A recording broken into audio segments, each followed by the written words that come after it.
दो बैलों की जोड़ी होता था। तो दो बैल कौन कौन से थे? एक बैल दलित, दूसरा बैल मुसलमान, हम दो ही तो थे। ब्राह्मणों के कितने वोट हैं? 2.5%। ठाकुर कितने हैं? चौहान राजपूत ये सारे मिला के 4% नहीं है। बनिया 5-6% है, वो शहरों में ही होता है। तो हम दोनों ही उनकी चलाई, और वो हाँकने वाला, गाड़ी को हाँकने वाला, कभी इसको डंडा मारा, कभी इसको डंडा मारा। भाई तुम सीधे नहीं चल रहे हो, खींच नहीं रहे हो। मुझे मारने वाले वही लोग थे। उससे हटे कांग्रेस से, तो एक ने मुलायम सिंह को पकड़ लिया, एक ने मायावती को पकड़ लिया। दोनों ने हमें कहला के छोड़ा। यहाँ तक मुसलमानों की मैं नहीं जानता, लेकिन दलितों की जानता हूँ कि 3 जून 1995 को पहली बार मायावती मुख्यमंत्री बनी गठबंधन को तोड़कर। 3 जून 1995 को नारा था 1585 का था, तिलक तराजू को तलवार का नारा दिया था। ये बीजेपी किसकी पार्टी थी? तिलक तराजू तलवार वालों की तो थी। तिलक का मतलब ब्राह्मण, तराजू का मतलब बनिया, और तलवार का मतलब छत्री, उन्हीं की पार्टी थी। तो क्या ये सही हुआ था? सही फैसला था काशीराम जी का? दुश्मन के साथ मिलकर दुश्मन से नहीं लड़ा जा सकता। और वहीं से बीजेपी का जो आज जो बीजेपी दिखाई दे रही है, 3 जून 1995 के एक हमारे नेता के गलत फैसले ने बीजेपी को यहाँ तक पहुँचा दिया। गलत कह रहा हूँ तो बता दीजिएगा। एक हमारा नेता तो सबका नेता का होता है, नेतृत्व करता है, रास्ता दिखाता है। 95 से पहले बीजेपी कहाँ थी? ढूंढे नहीं दिखाई दे रही थी यहाँ पर। और उसके बाद तो जो जा रहा है सब बीजेपी में जा रहा है, जो निकल रहा है वो बीजेपी में जा रहा है। समाजवादी पार्टी से निकला वो निकला।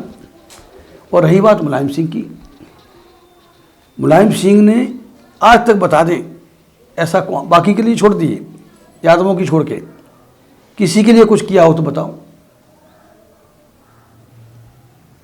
है? या मुसलमानों के लिए कोई ऐसा काम कर दिया हो जिससे कि हम उनके दीवाने बने? मायावती का एक काम बता दो जिससे कि दलित उसके दीवाने बने। तो जब सोच समझ गुम हो जाती है, गायब हो जाती है, तो एक जानवर की तरह पीछे पीछे चलना पड़ता है। ये वोट का अधिकार मिला, किसने दिलवाया? तो जी बाबा साहब अम्बेडकर ने संविधान लिख दिया, इस संविधान से देश चलेगा। और वोट कितने समय के लिए पड़ता है? एक बार वोट डाला हुआ 5 साल काम आता है ना, जिसको हम चुन के भेज रहे हैं, और 5 साल में वो अगर हमारे काम नहीं आया तो दोबारा वो हमारा वोट पाने का हकदार नहीं होना चाहिए, या होना चाहिए? लेकिन 60 साल कांग्रेस को ढोया, 25-26 साल मुलायम सिंह को ढोया, 25-26 साल मायावती को ढोया। क्या हासिल हुआ? तो जो वोट का जो महत्व था, वो उस महत्व को नहीं जाना। क्योंकि जो एक बार हमारे वोट से चुन के आ रहा है और वो हमारे काम नहीं आ रहा, हम लुट रहे हैं, पिट रहे हैं, वो खामोश बैठा हुआ है, बोलना तो उसको हमारे हक में चाहिए। 133 MP शेड्यूल कास्ट और ट्राइब से गए रिजर्व कोटे से, और रिजर्व कोटा संविधान में, अगर रिजर्व कोटे का प्रावधान नहीं होता तो ये 133 जो SC/ST के MP हैं वो वहाँ नहीं पहुँचते। और पार्लियामेंट में ही सारे नीतिगत फैसले होते हैं, पुलिस को क्या करना है, प्रशासन को क्या करना है, बाकी किसको क्या करना है, सारा कानून तो वहीं से बनता है, पार्लियामेंट से। और वो बैठे हुए गांधी के 3 बंदर बन के। आज तक कोई बोला क्या? MP दलित लुटता रहा, पिटता रहा, मरता रहा, कोई मुसीबत आई तो उसको झेलता रहा, कोई बोला साहब? आज तक कोई नहीं बोला। तो ये गलती उनकी नहीं है, गलती समाज की है। और समाज का जो अनपढ़ होना या उसको पेट तक सीमित कर देना कि उसको ऐसे रोजी रोटी में ऐसे उलझा दो, उसको ज़्यादा मत पाने दो जिससे कि कुछ और भी सोचने लगें। ये सारी RSS की चाल थी।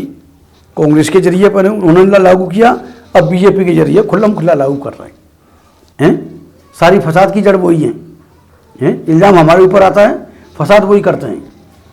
तो क्या वो हमारे वोट पाने के हकदार होने चाहिए? मुलायम सिंह ने टिकट दे दिया किसी ब्राह्मण को, तो और वो छाती ठोक के मुसलमान उस पर मोहर लगाता है। मायावती ने टिकट दे दिया ब्राह्मण को, तो दलित भी छाती ठोक के वोट लगाता है। वो आज तक काम नहीं आया, कोई बोला नहीं। कितना ही बढ़िया हो, कितना ही मुँह का मीठा हो, तो अगर हम इन हालातों में अगर हम कुछ कर सकते हैं, अगर हम अपना नहीं बिगाड़ सकते तो अपना कुछ बना नहीं सकते, तो दुश्मन का तो बिगाड़ सकते हैं। वो कैसे? कब आने वाले किसी भी इलेक्शन में इस बात का तहैया कर लें कि हम किसी भी कीमत पर ब्राह्मण क्षत्रिय वैश्य को वोट नहीं देंगे, बीजेपी कांग्रेस को वोट नहीं देंगे, मुलायम सिंह माया को भी परख लिया, उनको भी नहीं वोट देंगे, चाहे हम इंडिपेंडेंट को वोट दे दें।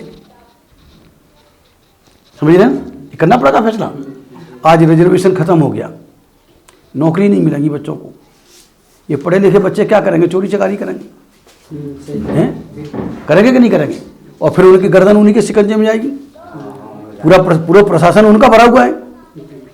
थाने में जाता है हमारा आदमी, दलित या मुसलमान, तो दरोगा कहाँ बिठाता है उसको? कुर्सी पे बिठाता है कि नीचे ज़मीन पर बिठाता है?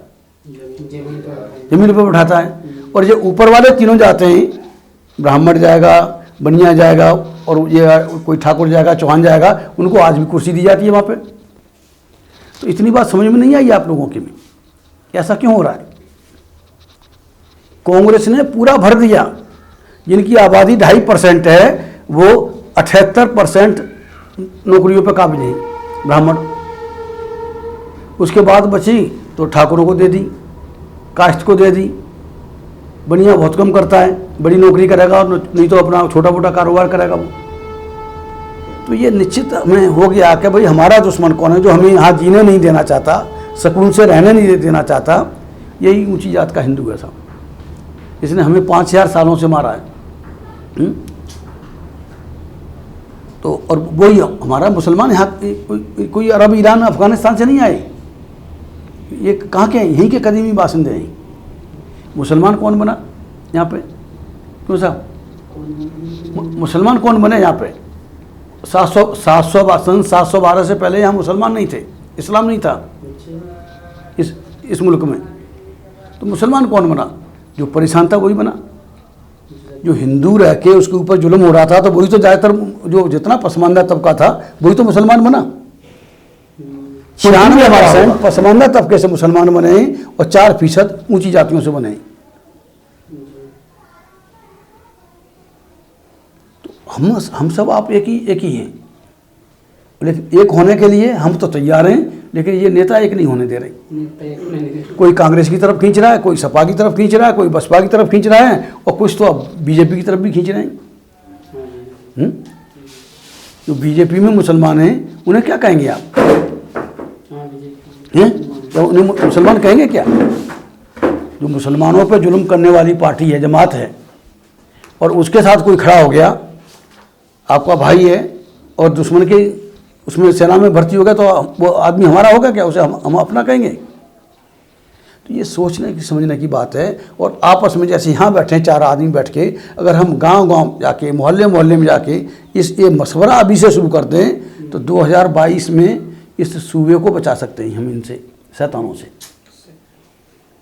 इतनी सी बात। हम किसी भी कीमत पे इन ऊपर वाले तीनों हिंदुओं को वोट नहीं देंगे, ठीक है ना? उन पार्टियों को भी वोट नहीं देंगे। और सलाह मशवरा से अगर हम राय हो जाएं, तो निश्चित तौर से हम निर्दलीय खड़ा कर देंगे, उसको जिता लेंगे। जितना तो वोट चाहिए ना। नेता बदलोगे तो सब कुछ बदलेगा, नेता नहीं बदलोगे तो वो मनमानी करेगा। नहीं बदला आपने। सपा को वोट दिया यहाँ सब। इससे पहले जसवंत सिंह यहाँ से जीता था MP। उससे पहले ये वो यशवी धोबी जीता था। यशवी धोबी ने पता है क्या किया था? मालूम है आपको? उसने आरक्षण की प्रति फाड़ी थी संसद में। आरक्षण का जो कानून था उसकी प्रतिलिपि उसने संसद में फाड़ी थी। नहीं मालूम आपको? सोनिया गांधी के हाथ से छीन हैं? हाँ, जबकि वो रिजर्व कोटे से आता है, लेकिन गुलाम किसका था? मुलायम सिंह का। क्योंकि मुलायम सिंह नहीं चाहता कि रिजर्वेशन हो SC ST के लिए। समझ गए ना? तो इसलिए उसने उसी के अपने एक गुलाम से वो फड़वा दिया। ये तो भैया, अरे आप नौजवान हो, कैसे तो सारी बातें आपको आनी चाहिए, पढ़े लिखे हो, मालूम होना चाहिए।